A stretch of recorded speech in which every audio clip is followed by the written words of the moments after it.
بڑھاپا یا ایسی بیماری جس کے ختم ہونے کی توقع نہ ہو، اس کی وجہ سے روزہ رکھنے کی بجائے فدیہ ادا کیا جا سکتا ہے۔ ایک روزے کا فدیہ ایک مسکین کو 2 وقت کا کھانا کھلانا ہے۔ حضرت ابن عباس سے روایت ہے کہ بوڑھے آدمی کو روزہ نہ رکھنے کی رخصت دی گئی ہے، لیکن وہ ہر روزے کے بدلے ایک مسکین کو کھانا کھلائے اور اس پر کوئی قضا نہیں۔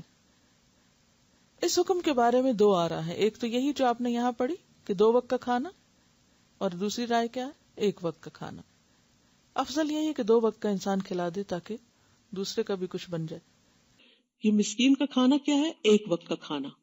کیسا؟ جیسا خود کھاتے ہو، یعنی ہر شخص اپنا حساب کر سکتا ہے کہ 1 وقت میں، جیسے ڈنر ٹائم پر اگر وہ میٹ لیتا ہے، بریڈ لیتا ہے، سیلڈ لیتا ہے، جوس لیتا ہے فار ایگزامپل، تو اس کی ویلیو کیا بنتی ہے؟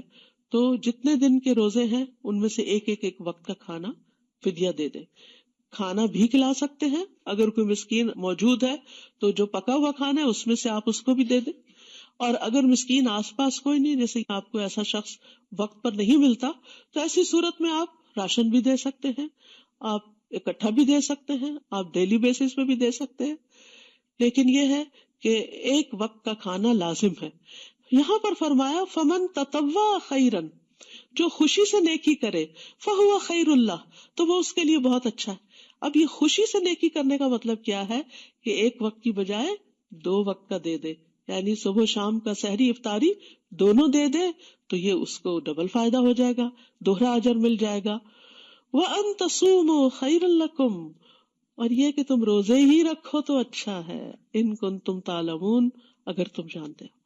تو ایسے لوگ جو کسی بیماری کی وجہ سے ڈاکٹر سے پرسکرپشن لے آئے روزہ نہ رکھنے کی، پھر بھی کوشش کریں ٹرائی کرنے کی، کیونکہ میں نے کئی لوگوں کو یہ مشورہ دیا ہے اور یہ کامیاب مشورہ ہوا ہے۔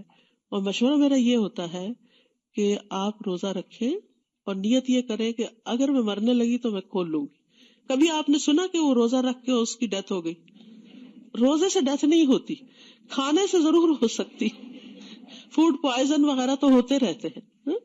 تو اچھا بھلا صحت مند انسان لمبے روزے کا سوچ کے سوچنے لگتا ہے کہ میرے پاس کوئی عذر ہے کہ میں بھی ان لوگوں میں شامل ہو جاؤں کہ جن کو روزہ چھوڑنے کی اجازت ہو، یعنی شیطان انسان کے دل میں ایسے وسوسے ڈالتا ہے۔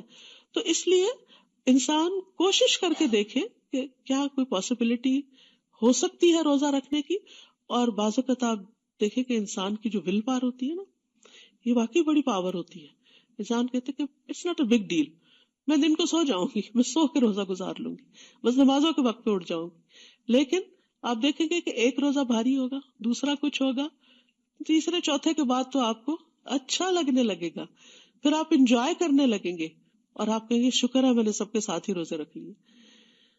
وَأَن تَصُومُوا، تو اصل ریکمنڈیشن کیا ہے؟ روزہ رکھنے ہی کی، یعنی اس کا کوئی عوض نہیں، کوئی چیز اس کے برابر نہیں۔ یعنی آپ روزہ چھوڑ کے کہیں کہ میں صدقہ کر دیتی ہوں تو یہ فدیہ دینے سے مجھے روزے کا ثواب مل جائے گا، تو وہ بات نہیں ہے، یعنی وہ روزے کے برابر نہیں ہے۔ ہاں تمہارا جو فرض ہے اس کا مداوع ہو جائے گا یا وہ ادا ہو جائے گا، یعنی اس کی کچھ کمپنسیشن ہو جائے گی، لیکن روزے سے ملنے والے جو فائدے اور ثواب اور خیر و بھلائی حاصل ہونے والی ہے وہ تو پھر روزے سے ہی حاصل ہو سکتی ہے، اس کا کوئی آلٹرنیٹ ہے ہی نہیں۔ ایسے تمام امور جن میں روزے کی رخصت ہے، مثلا بیماری، سفر، بڑھاپا، جہاد، عورت کے معاملے میں حمل اور دودھ پلانے والی وغیرہ کے ہوتے ہوئے بھی کوئی شوق سے روزہ رکھ لے لیکن بعد میں روزہ نہ نبھا سکے تو روزہ توڑ دینا چاہیے۔ اس صورت میں صرف قضا ہوگی۔ ان کا سوال یہ ہے کہ اگر کوئی شخص رمضان میں روزے نہیں رکھ سکا اور رمضان کے بعد وہ اس کی گنتی پوری کرنا چاہتا ہے تو کیا صرف روزہ رکھنا ہی کافی ہوگا یا پھر اس کا کفارہ بھی دینا ہوگا؟ تو اس کے لیے بات یہ ہے کہ روزے کا بدلہ روزہ ہی ہے۔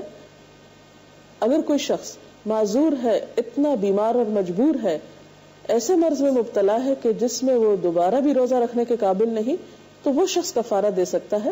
لیکن وہ شخص جو رمضان کے بعد اپنے عذر سے نکل آئے، مثلا بیمار تھا اور وہ صحت مند ہو جائے اور اب روزہ رکھنے کے قابل ہو، تو اس کے لیے کفارہ نہیں، روزہ ہی ہے، یعنی قضا روزہ رکھنا ہوگا اس کو۔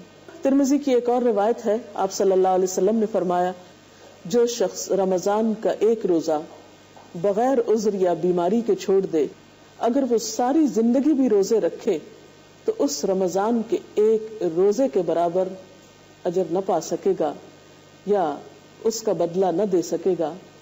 تو اس سے آپ اندازہ لگا سکتے ہیں کہ جہاں ایک طرف اس مہینے کے ایک ایک روزے کا بہترین اجر ہے، وہاں ایک روزہ بغیر کسی وجہ کے، بغیر کسی مجبوری کے چھوڑ دینے کا نقصان کتنا بڑا ہے کہ رمضان کے علاوہ اگر انسان سال بھر بھی روزے رکھتا رہے تو اس ایک دن کی تلافی وہ نہ کر سکے گا. تو اللہ تعالیٰ سے دعا ہے کہ ہمیں اس فرض کو بہترین طریقے سے ادا کرنے کی توفیق عطا فرمائے.